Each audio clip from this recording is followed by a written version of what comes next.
So good afternoon, everyone. My name is Cabrette Facey, and I'm the marketing associate here at Mobilize. First, I want to start by saying thank you for joining us this afternoon.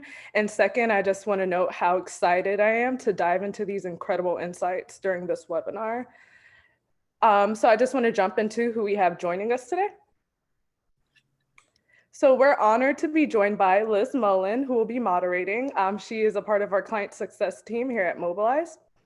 We also have Courtney Corbisiero, who was the Director of State Digital Programs for Biden for President. Courtney has been working with the Biden campaign since day one and has played a huge role in orchestrating digital strategy. Thanks for joining us today, Courtney. We also have Jonathan Shields, the Deputy Campaign Director of the Human Rights Campaign. Jonathan's been leading campaign operations for the Human Rights Campaign for a few years. He was also an early adopter of Mobilize and has been with us from the start. Thanks for joining us today, Jonathan. And again, we're just so happy to have both of you to speak today. So Mobilize got started about 3 years ago with the hopes of lifting up the work of organizers and volunteers. Since then, we've seen incredible mobilization happening in our community, and have been amazed by the volume and quality that we have seen. With that being said, we've gained some pretty unique insights on both supporter management and the volunteer experience that we are just truly eager to share with you all today. With 4.2 million, yes, 4.2 million volunteers and 15 million actions in just 4 years, we have become the fastest growing network for social impact. And here you could take a look at some of our different partners, and I'm sure many of these names are familiar, but it's all to them and our other incredible partners why we're seeing much of this success. All in all, we have experienced some pretty huge wins, specifically ahead of the election, where we saw 6 times the organizing that we witnessed back in 2018, and that's just incredible. These wins, of course, come with many unique findings, and I think we're about ready to dive into them with Liz as she serves as the moderator for this session. Liz, before you begin, I just want to let our attendees know that this will be a panel style presentation. So as we present our findings, our partners will talk through their experiences, our partners being Jonathan and Courtney. We will leave time at the end for questions, but please feel free to send in questions throughout. There is a Q&A section. I will keep track of your questions. No worries. I will try my very best. But that's enough talking from me. Liz, let's get it going. Cool. Thanks so much for introducing Cabrette. I'm also really excited to have these two with us today. We're really lucky to be joined by Courtney and Jonathan. So we have 10 things planned. I'm going to start with like a really quick overview of what the Mobilize insight has been, and in some cases talk a little bit about how Mobilize features drive some of these things. And then our panelists are going to talk a little bit about their experience. So the first sort of takeaway is that volunteer hosted events drastically increase capacity and reach. So on Mobilize, we have seen that this cycle, 24% of all events were hosted by volunteers, and 35,000 volunteer hosts were behind that 24%. So what the volunteer hosted feature is it allows supporters and volunteers to take an even deeper role in a campaign or cause and host events on behalf of that organization. So we've seen that it drastically increases the reach. And we've also seen that organizations who enable this volunteer host feature have 5 times the number of volunteer hosts than they do admin hosts. So what that means is that organizations that use this distributed organizing feature have much more volunteer hosts doing events than they even have staff on the platform. And then some of our most prolific organizations have 10 times more. So this is just a very key feature to unlock. And I think this is also really useful for organizations and campaigns who aren't able to have staff everywhere. So national campaigns really benefit from it. We saw in early 2020 that there were huge swaths of the country that only had volunteer hosted events on the platform. And that was really cool to see. Places like Alaska, Hawaii, and then you can see a little bit down here, like which areas of the country have more admins and volunteers hosting events. So I'm going to send it over to Courtney, who's going to talk a little bit about what this looked like on the Biden campaign. Hi, everyone. Thank you so much for having me. So volunteer-led events were really critical to our success. We started using volunteer-led events and recruiting for them the day that we launched our campaign in April of 2019. We had in May, a few weeks later, we had an official launch rally in Philly with now President-elect Biden.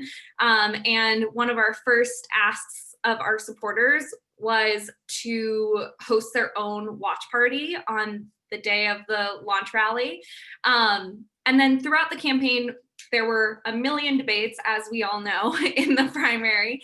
And we made sure to utilize this tool to encourage supporters to host their own debate watch parties and bring new people into our campaign. So all of those events were really easy ways to get involved, but what we found most helpful was when we used volunteers to host their own direct voter contact events. So I think it's pretty widely known that our primary staff on the Biden campaign was very small, but very mighty. Outside of the first four, we didn't have a lot of organizers on the ground until right before the later primaries, when we deployed our organizers from the first four states. So we relied very heavily on a team of 6 organizers at headquarters who ran our national distributed program.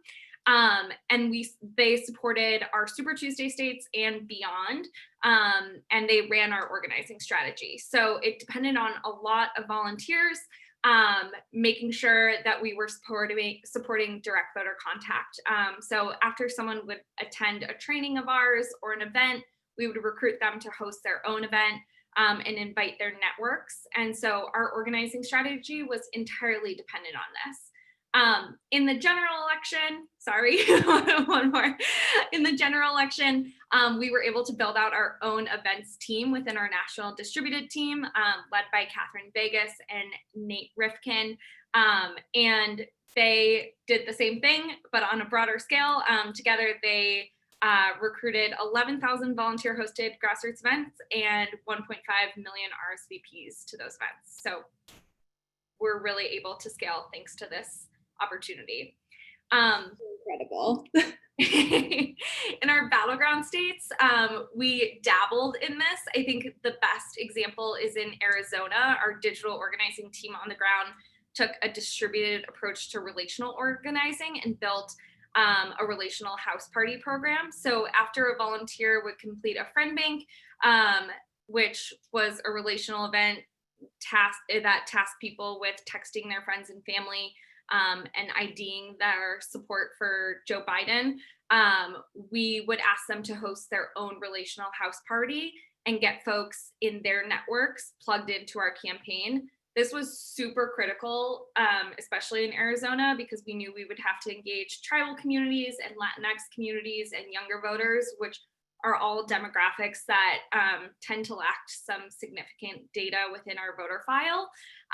And so reaching them through their friends and family made it really, really critical. So they hosted these events, and all in all, when the campaign was over, it helped us send 41,000 relational text messages into Arizona, which was the most of any state in the country. Amazing. Thanks for sharing that, Courtney. Yeah. And the next one, so volunteer hosted events, we just talked about how this can really drive capacity and help organizations play in places where they don't have staff and do a lot of outreach with very few staff. And then we also found that volunteer hosted events not only drive capacity, but they drive engagement. So we saw that personal connection has a really strong impact, and supporters whose first event is volunteer hosted are at least 2 times more likely to be retained in months ahead. So that means that people who host volunteer events are more likely to do more for the organization in the future. Two times more likely to come back in the first month. And then half a year later, attendees of volunteer hosted events are 3 times as likely to be retained. So even the people who are showing up to these volunteer hosted events are more likely to come back for more events. So I found that to be really striking. And I think Courtney had a couple of things to add on this. Yeah, for sure. So just heard me talk and rant for a little bit about how important these events were to growing our capacity, but it also really helped create a sense of ownership for our volunteers and supporters of the campaign and of the organizing program. So our events with volunteers were obviously very, very successful. And a lot of the times that was because these folks were inviting their friends and families to these events. So not only it was adding an extra layer of accountability, not only were people coming because they were interested in the campaigns, they were coming because they wanted to support their friends and family. So it allowed us to reach new people and also give new volunteers, an inside look into what our campaign's volunteer leadership program looked like and how everyday supporters could contribute in really, really big and meaningful ways to our campaign. Awesome. Thanks, Courtney. And then number 3, donations. Think about supporters holistically. So on Mobilize, we provide a feature set that allows people to donate to an organization after they sign up for an event and at a couple key moments throughout their volunteer journey. And traditionally, mission-driven organizations have thought about volunteers and donors as separate groups of people. But in reality, supporters who volunteer, we found that they are 2 times more likely to donate. There's obviously been a ton of buzz around small dollar donations in the last couple of years and just record-breaking numbers. And we've seen some similar stuff on our platform with people who are volunteering being extremely eager to donate as well. And some of the top line numbers that we saw, so 8% of supporters donate after they're prompted. So for organizations that have this feature turned on, when a supporter is surfaced a donation ask, they're 8% of them end up actually donating. And we've seen that around $35 is the average donation dollar amount. We estimate that over $2 million has been raised platform-wide from these nudges and a total of 84,000 donations. So I think these metrics just show that thinking about volunteers and donors as one and the same and as like a holistic person who might want to do 2 things is really beneficial to the organization. And Courtney, I think you had some other stuff to add about this too, about how you all thought about this kind of intertwined relationship. Yeah, definitely. Just to reiterate what Liz said, we wanted to make sure that we were looking at all of our supporters holistically. We were always looking for ways to raise money and give our supporters different ways to join the campaign. And this was a really good opportunity to do that. Right when someone signs up for an event, they're taking an action and they're like primed to take another action. So we really utilize this functionality to raise money. And a volunteer, someone who's likely to knock on a door or make a phone call, is definitely likely to chip in $5. And so we jumped on that. We especially utilized this functionality with some of our bigger events. So if we had a live stream with the president-elect or the vice president-elect, those were opportunities where we didn't need to lean so much into recruitment. Like obviously we did, but it was easier to recruit for those types of events versus like a phone bank. And so we capitalized on that functionality in those instances. So number 4, leveraging the Mobilize network expands your reach and helps grow your list. I'm going to talk a little bit first about what some of these features are and what we mean when we say the network. So Mobilize offers a series of features that allow you to tap into this whole network of people who have signed up for events from your organization and others as well. So the first thing that we allow you to do is cross promote each other's events. So you can highlight the events of a endorsed candidate or a like-minded organization and have those events show up on your feed, make it easy for your supporters to sign up for everything at once.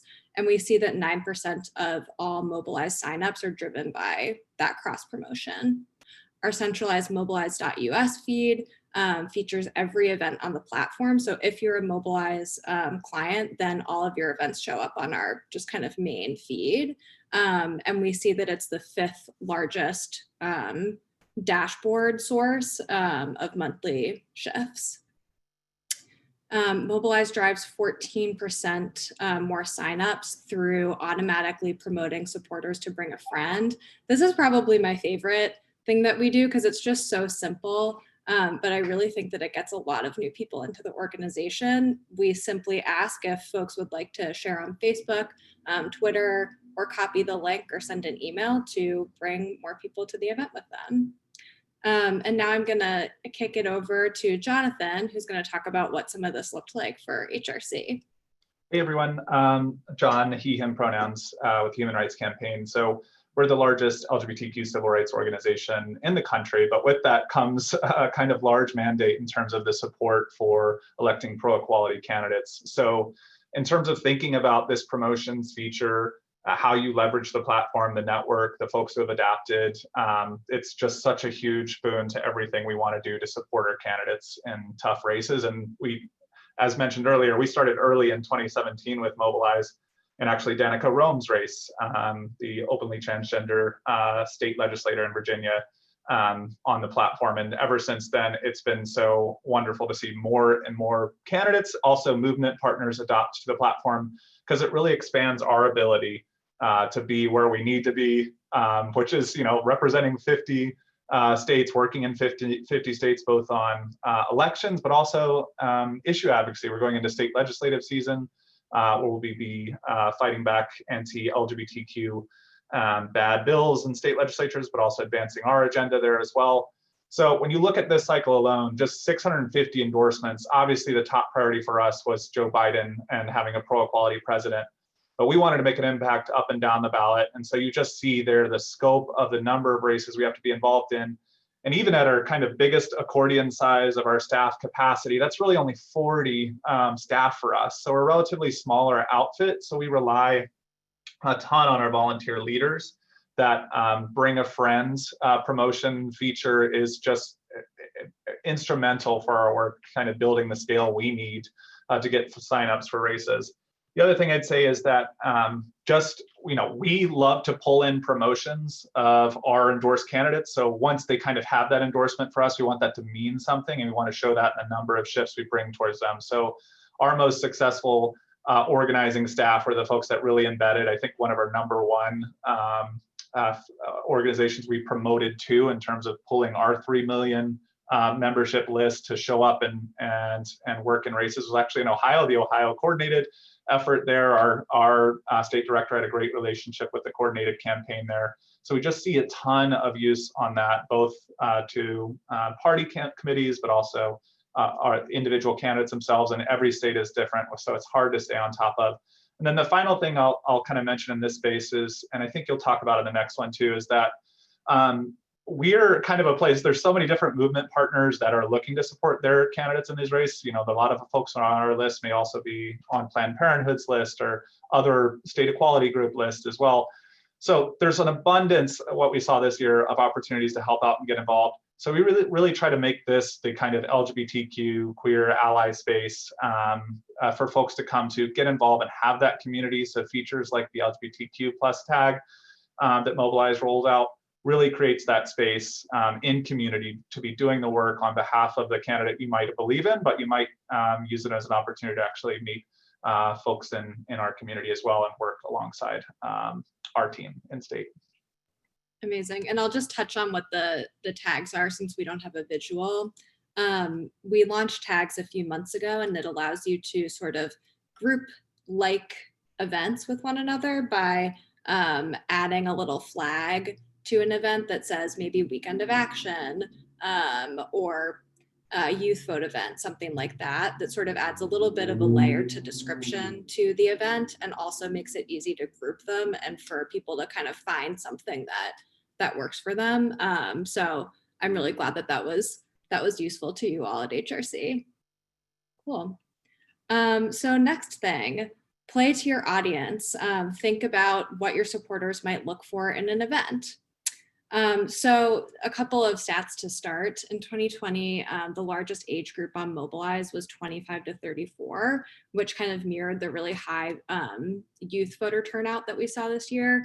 And I was really excited to see that people from 25 to 34 weren't just voting, they were also volunteering, which is awesome. And this had grown a lot from what we had seen in 2018. So there's no silver bullet, but something that we've seen is that younger volunteers were more active with virtual and unique events, things that had maybe a more digital component. And then we saw loosely that not everyone, but some older generations preferred more traditional outreach methods. And then Courtney's going to talk about some of the really unique and awesome events that the coordinated campaign and the Biden campaign did. Yes. So, I mean, I think it goes without saying that this was a very strange election cycle, and we really needed to rethink how we organize every step of the way. That included like how we were going to get people in the virtual door. So when COVID first hit, the primary was wrapping up, and we stopped doing direct voter contact, and we started having our organizing teams call supporters and just check in on them and see how they were doing. Things were chaotic, things are still chaotic, but people were scared. And so we wanted to make sure that our campaign was reaching out to those folks and providing support and resources. In April, on the 1-year anniversary of when our campaign launched, we decided that it was time to start hosting our first real mobilization day of action in the last few months. And so we put on Soul Saturday. So we organized volunteers through Mobilize and online forums to find ways to thank a first responder or do something to give back to their communities rather than contact voters about an election. And so in this photo here, you can see there are some thank you signs that people hung on in their windows or on their doors. Folks did everything from putting these signs up and thanking a postal worker to delivering lunch to their local hospitals. So I think that was a really fun and unique way to get folks mobilized. In the general, so in May and June, we really ramped up our organizing efforts, and we knew that to win the cycle, we would need a lot of volunteers who couldn't necessarily run in-person events. And so we had to rely mostly on virtual phone banks, text banks, and friend banks for our voter contact. So our states got creative with how they branded these events. I think everyone had some Zoom fatigue. And so we needed to get folks in the door. In Georgia, for example, they hosted training wheels events for some of the older volunteers that they had. These were events that, walked them through how to make phone calls virtually using our dialer. And instead of having them jump right in and make, a few hours of phone calls that night, they just asked them to make 5 or 10 calls that day to get them comfortable with the system. And so we found that folks were definitely more inclined to sign up for another full phone banking shift after that event and after they felt very comfortable and were able to have their questions answered at their speed. In Florida, our teams got super creative. As you can see here, our teams branded their phone bank shifts. So this one was Margarita Dialville. they set goals, and it was a different way to bring people in the door. Next slide, Liz, sorry. But we had to get really, especially creative when it came to relational organizing events. We found that in some cases, like people weren't as interested in signing up for an event where we were asking them to just text their friends and report out on it. So we had to brand them in different ways. So in Iowa, for example, we worked with our coalitions department, and they had different coalitions events. So they would recruit folks from labor to do labor to labor friend banks. And obviously we found out that volunteers in labor were very good messengers to other folks in labor about Joe Biden's policies and whatnot. In some cases, we had to trick people to get them in the door a little bit, just a little.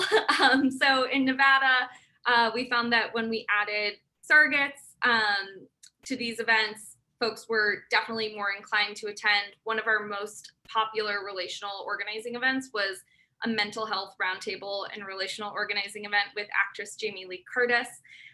In Pennsylvania, our team had Biden-Harris trivia nights. They also had birthday parties for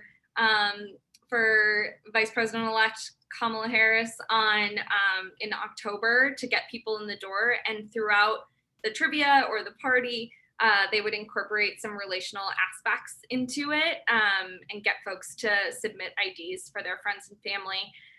And then last example I'll mention is that in Minnesota, our digital organizing team led by Emily Frost wanted to bring in millennial aged gamers. And so they hosted Among Us friend banks, which was really cool because that is when Among Us was popping. So they did some awesome work. Yeah, this is really cool. I think one of the things that was most exciting as a Mobilize employee, just looking at events a lot, was just how creative a lot of these things were. Not just with the 2020 victory and Biden campaign, but really across the board. I remember seeing some really awesome HRC events as well. But I think what people did this cycle was not only think creatively, but again, think about their volunteers holistically. What might someone who has never attended a virtual event before need?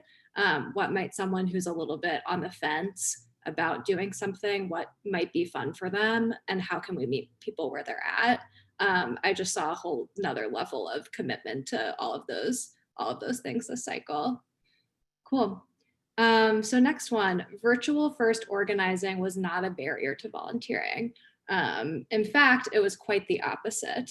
So here we have just some numbers of what virtual volunteering on Mobilize platform-wide looked like.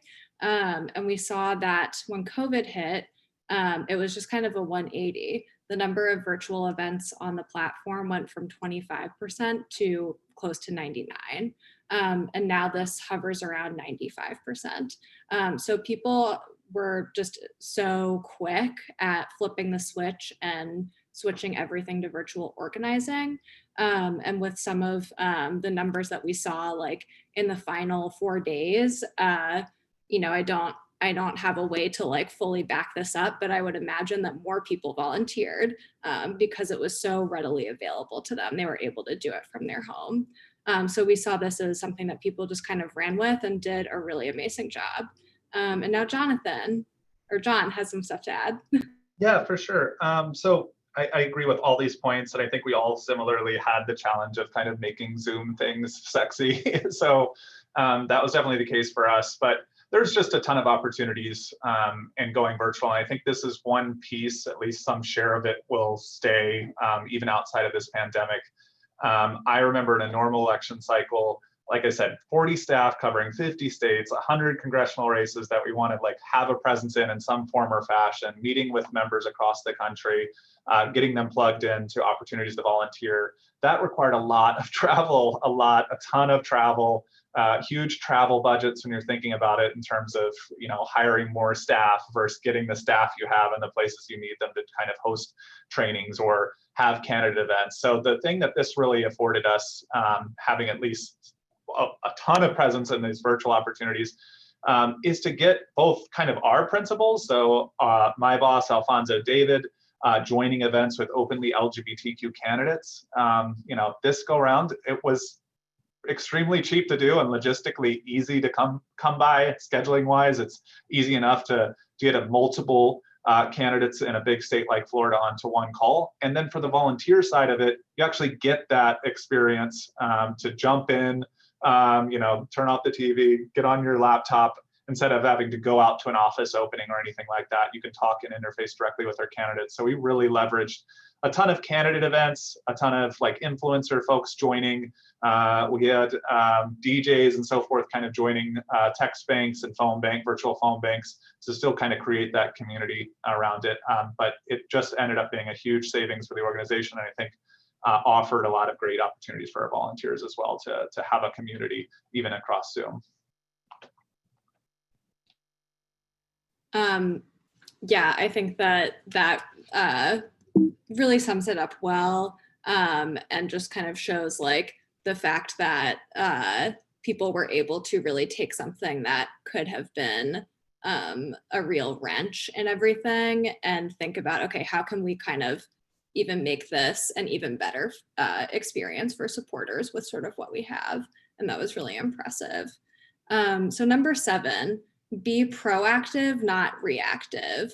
I think that this one, I don't have a slide for it because I think it sort of speaks for itself. This year threw a lot of stuff at every organization. And it was impressive to see how people were able to leverage the work and the engagement that they had already developed because they were sort of just ready to spring into action. And I'll let Courtney talk about this a little more. Yeah, definitely. So like I kind of touched on earlier, our primary national distributed team worked in all the Super Tuesday and beyond states, and really we focused on a distributed model. So because of that, we were very ready for the pandemic. We had figured out a lot of different best practices. So multiple times a day, HQ distributed organizers would host action center trainings. That was our online field office where we told people how they can get involved from their homes. And we trained them and coached them on making phone calls, reaching out, doing relational outreach on our app, and all those good things, taking action on social media and whatnot. So we had 17,000 volunteers who had already been trained on virtual organizing right before the pandemic hit, which was incredible. We had a base of folks who were used to this. So we used those findings and those best practices. And when we went totally virtual in March, we worked with the entire organizing team and all of our organizers to make sure that we were implementing them across the board. There were things that obviously we changed and we enhanced, and with the help of Mobilize, we were able to add some integrations with Zoom and our live stream vendor as well. And so there were definitely things that we did differently, but because we had that baseline knowledge and we had been doing virtual organizing for months before, we were able to make the switch pretty seamlessly. That's great. And John, do you have anything to add on this, on how HRC was able to strike that balance between proactivity and reactivity?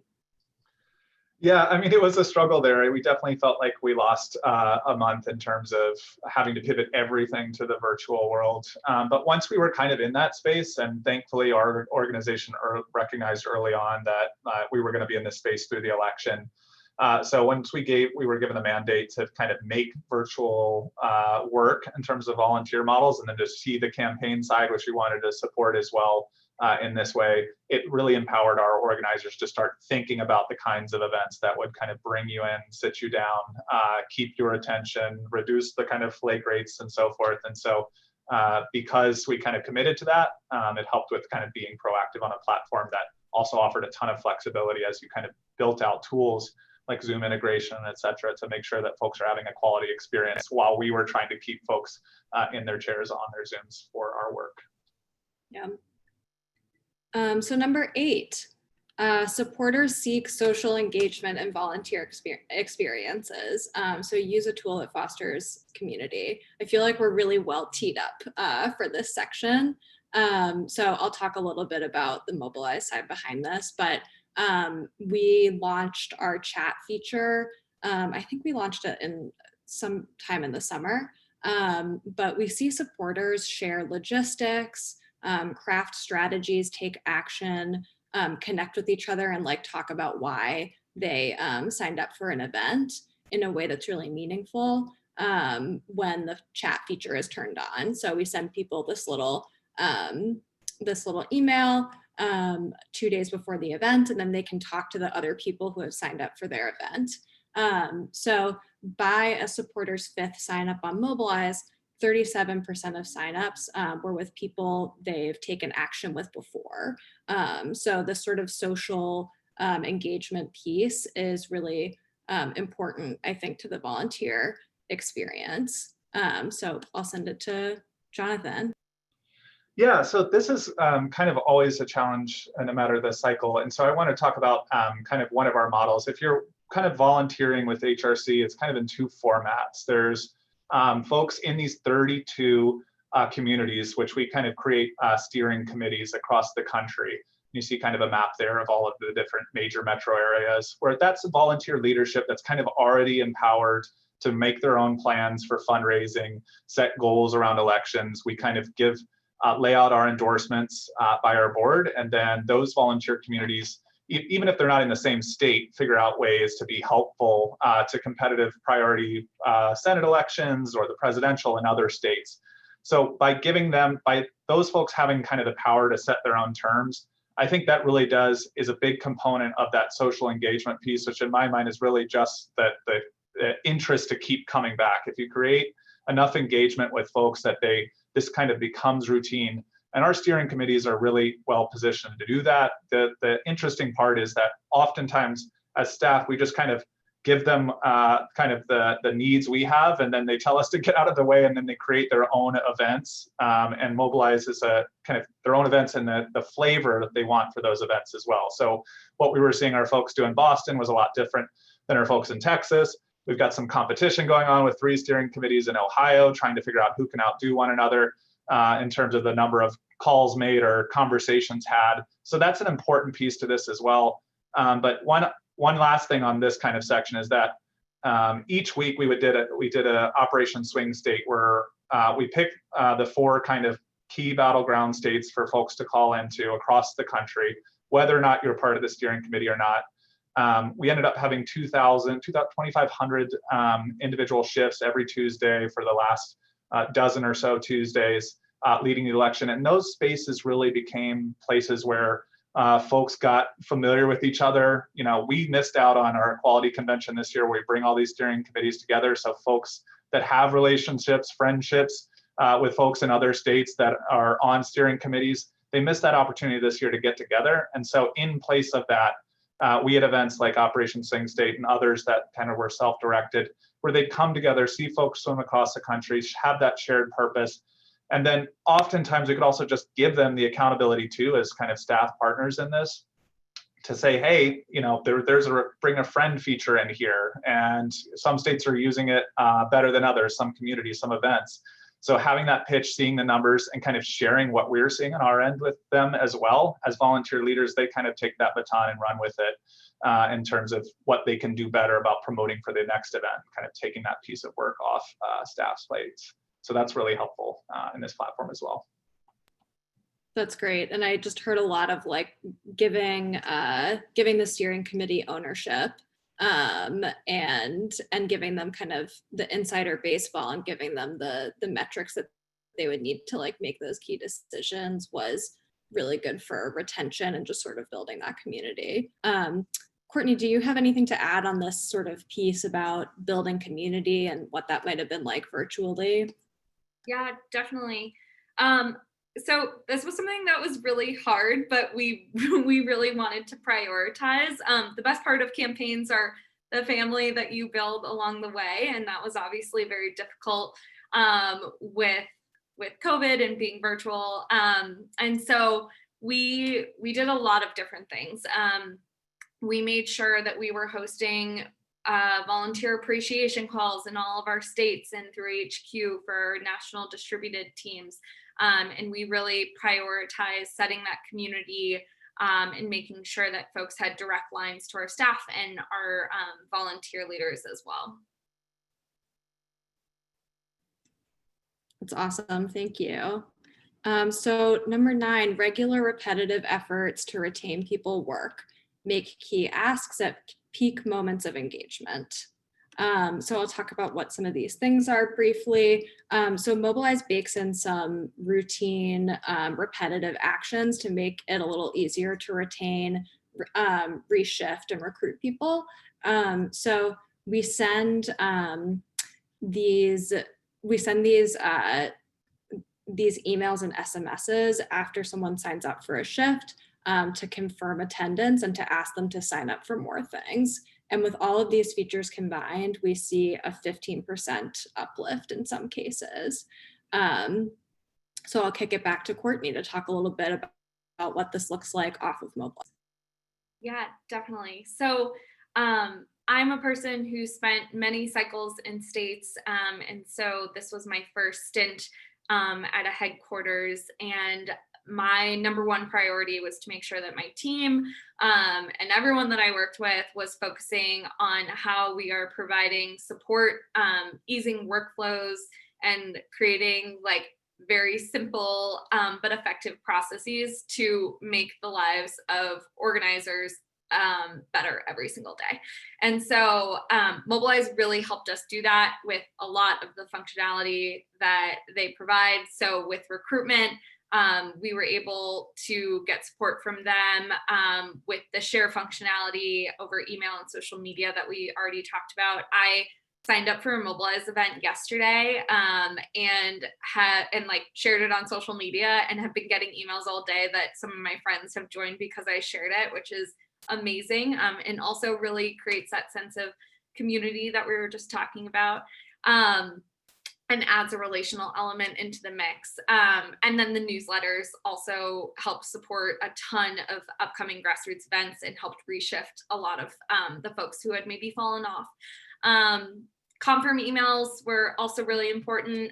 Organizers and folks on the ground were sending peer-to-peer texts and making phone calls, but sometimes we weren't reaching them. Sometimes the best way to do that is over email.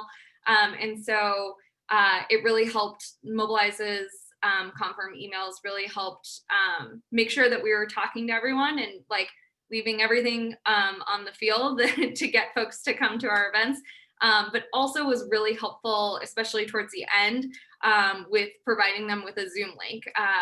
We would get emails all the time asking how folks access the events and whatnot, and so that functionality really like served them a link right when they needed it. Which was super helpful. In terms of feedback, the emails that Mobilize sent after really helped us. The qualitative feedback we received helped us determine what future events would look like, what worked and what didn't work, and also was a good guide for us to provide staff with coaching opportunities and volunteer leaders with the opportunities to improve events as well. So there was a ton of work that the Mobilize team and their tools helped us with. In terms of, next slide, Liz. Thank you. In terms of what we did on our end to support this organizing work, we worked very closely, my team specifically worked very closely with our digital engagement team led by Terica Lambert. to automate some of the recruitment and reshifting. So we use Blue State Digital broadcast emails. We sent 3 distributed emails a week to recruit volunteers for our DVC events. We also were able to set up keywords on our broadcast SMS platform, which was really, really helpful. Towards the end, we set up a GOTV keyword. So if someone texted GOTV to 30330, they would get their closest volunteer opportunity to their phone, and they were given a Mobilize link to RSVP. And our state digital organizing teams did a ton of this work as well. We gave them a chapter in the DNC's Action Network email platform. And so they were able to run their own in-state email programs, which was awesome. They use these primarily to reshift volunteers and also recruit them for upcoming events. And then again, we already touched on this, but peer-to-peer and phone calls for recruitment was really important as well. Yeah, I think it seems to me like a lot of these things are about doing the same thing repeatedly and making sure that there are a ton of different asks that people are getting to do stuff. I think we make that easy and automated, but there's tons of ways to bake that into your program if you don't have Mobilize. One other thing that I want to highlight is just our surveys. So we send an automated survey that asks people if they attended and how it was, and then you can download it as a CSV afterwards. You can do that without Mobilize by talking to your volunteers after an event, by sending it out manually, etc. We make it automated, but I think it just goes to show that people want to feel like their input is being heard, and that it's easier to do that when it just sort of happens automatically, but it's important for attention. So finally, the last one, and I'll go through it quickly so that we have time to take questions from the audience, but create a data-driven event strategy. Really simple, but super important. So we collect this feedback. I just talked about what that survey is like. And 32% of people respond with in-depth qualitative feedback. So they respond with multiple sentences about what they liked about the event, what they wish were different, etc. That data helps you make your future events even better or keep doing the things that people really love that you're doing. Our stats page details info on shifts, events, users, your conversion rates, your sources, and who's promoting you. So you can see which organizations are sending you a ton of shifts. And this helps you make decisions about your organizing program that will help kind of save you time and maximize your impact. And then actually I'm going to kick it first to Courtney and John to just add anything about using data to build your program, et cetera. And we'll just do that really quickly before we do questions. Yeah, for sure. So like I just said, the survey's functionality really helped us determine what events were working, what events weren't really hitting home for folks, and how we can continue building on those events and improving them. So that was super, super important. These results also helped us determine like what types of events, right? Like, was a phone bank doing better than a relational shift, and helped us get creative and think through what events and what types of organizing we needed to prioritize a little bit more, and how we can drive folks that way as well. Amazing.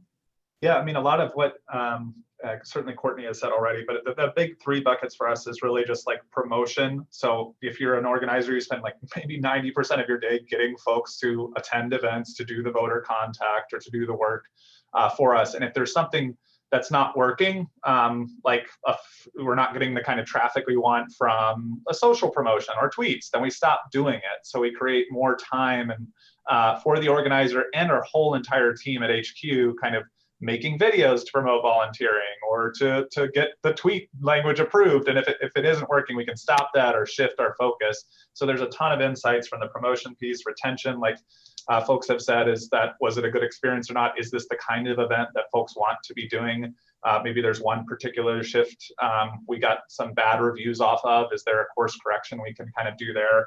Because the easiest volunteer is the volunteer that's already showed up for you to get back. And then the final piece for us as an organization that exists after Election Day, unlike a lot of campaigns, is that we want to be able to show our impact to these candidates, because we'll pivot right around from getting them elected to showing up in their lobbies for lobby visits talking about legislation we want them to support. And without the thumbs up, thumbs down, attended the state legislators campaign kickoff, we can't kind of give them that measurement that, hey, we've had a dozen people behind you for 3 cycles now in your small state ledge race.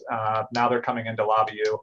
We can kind of give them that number of what our endorsement means and our support means in an election into our advocacy time and in and out of cycle. So it's a really valuable tool for us on that side as well.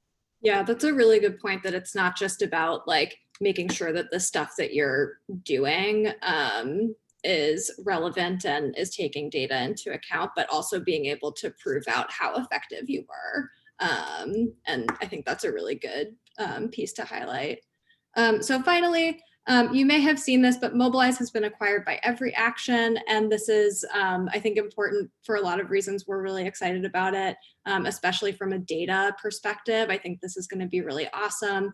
Every Action is really the leading CRM, creating the ultimate source of truth behind your volunteer data. And then Mobilize kind of acting as the front end for getting people in the door and retaining them. And I think the two together will be able to maximize engagement and impact. So with that, I know we have a few minutes left, and I already saw some of the questions. They look really awesome. I'm gonna send it to Cabret to ask our 2 panelists some stuff from the chat. Awesome. All right, let's get it started. First, I want to say thank you again to Courtney and Jonathan, and you, Liz, for taking us through that. Very interesting. Somebody asked about whether or not we will get the recording will be sent to them, and everyone will receive a recording of the webinar, so no worries. But without further ado, let's jump into these questions. All right, so there were some Mobilize specific ones. I'll start with one.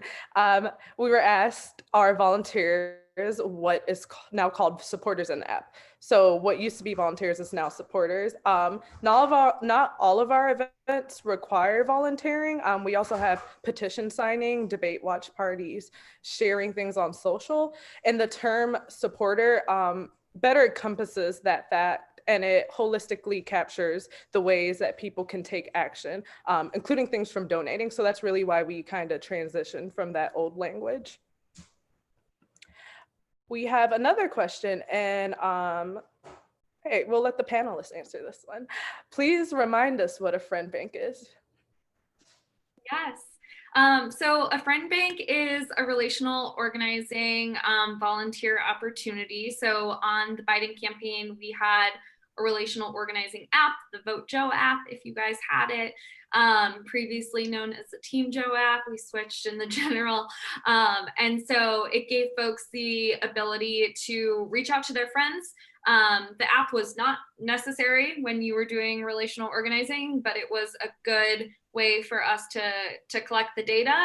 And so we asked our supporters to text their friends and family who maybe we couldn't reach in any other way.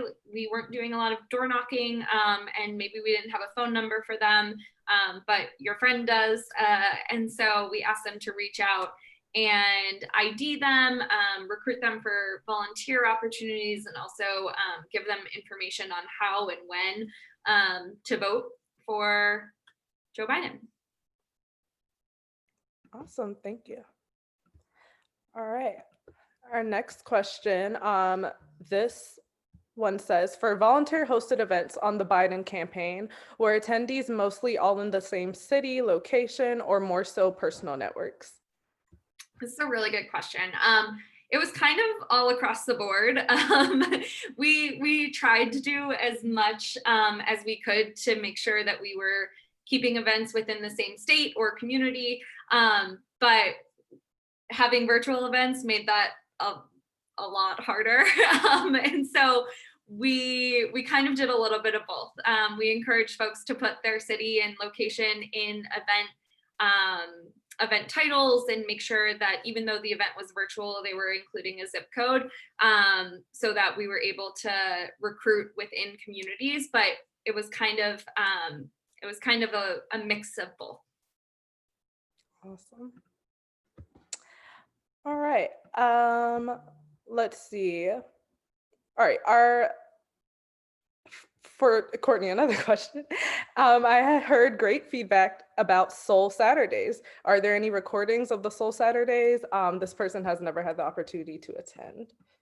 You know, really good question. I'm not entirely sure. I know that on one of the Soul Saturdays, we had the vice president, now president-elect, do a big event afterwards that I'm sure is on our YouTube page somewhere under Soul Saturday. But in terms of like community meetings and whatnot, that was kind of all volunteer driven. And so I'm not sure if we have Zoom recordings of those, unfortunately. For both of you, when did you use Mobilize's features like automated confirmation emails versus creating your own or supplementing it with your own tools? Yeah, I mean, we try to use them across the board. So anytime we could take something off an organizer's plate and we saw a good return on it, to have an automated confirmation like that, if it's just a text or email, that's just huge for us. So a lot of these options to turn it on or off, depending on the nature of the event, the community we're working with, kind of how we want the flow to go, the relative importance to us, to have that flexibility is just huge. Again, anything you can do to take a confirmation call off someone's plate, if we know that it's working right, is going to be huge in terms of saving time. Yep, completely agree with Jonathan. We did the same thing. Like I said, I'm a statesperson. I always want to make organizers' lives easier. That is like my number one goal in life. And so Mobilize's tools were really helpful in that. I think that, like I said, it was something that we supplemented. And so we were always going to have organizers make calls too, but it was just another way that we were making sure that we were going to hit a person with a confirm or a reshift. Awesome. Let's see. So we had a question about grassroots. So I think that's more of a Mobilize question. This person asked, how do I grow my grassroots? And Liz, you could chime in if you want to as well. But I mean, I think there's something to be said of the network that we have and those numbers that we dove into earlier, and the things that you could do within that network. We have our Bring a Friend features, Mobilize.us. A lot of the events show up there, and we receive heavy traffic from volunteers that visit that website. We also have like cross promotion, where you or another organization could promote each other's events. And from those, we see 38% more signups alone just by being on Mobilize. Is there anything else you want to add, Liz? No, I don't think so. I think that was a great kind of answer to that. Okay, awesome. I think we maybe have time for one more. I don't know. Oh yeah, let's see there.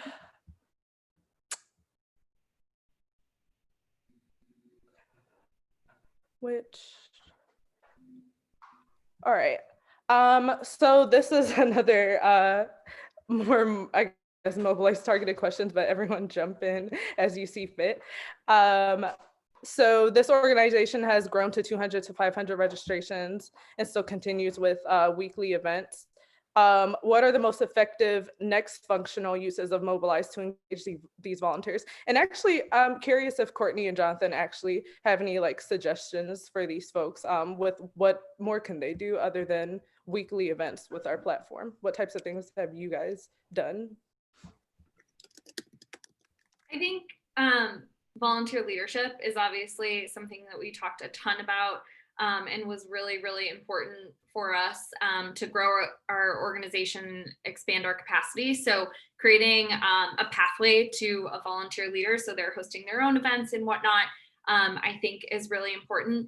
The other thing that we did that was a part of our digital organizing program was we ran an online communities program, which was a way that we plugged into existing online communities within our battleground states. And we had a national team as well that plugged in across the country.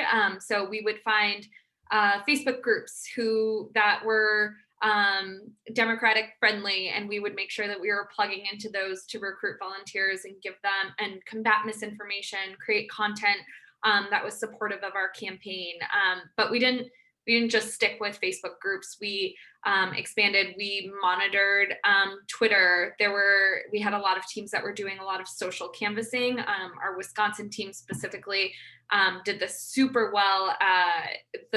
The state party obviously hosted a lot of reunion fundraisers, and while that got a lot of attention on Twitter and in the press, and so our Wisconsin digital organizing team would monitor Twitter to see who was tweeting about them and would DM them and recruit them to volunteer for their organizing events. And I think that for the Parks and Rec event, they did some social canvassing for 45 minutes and they got over 100, and I could be totally wrong about this, but I think it was over 120 volunteers.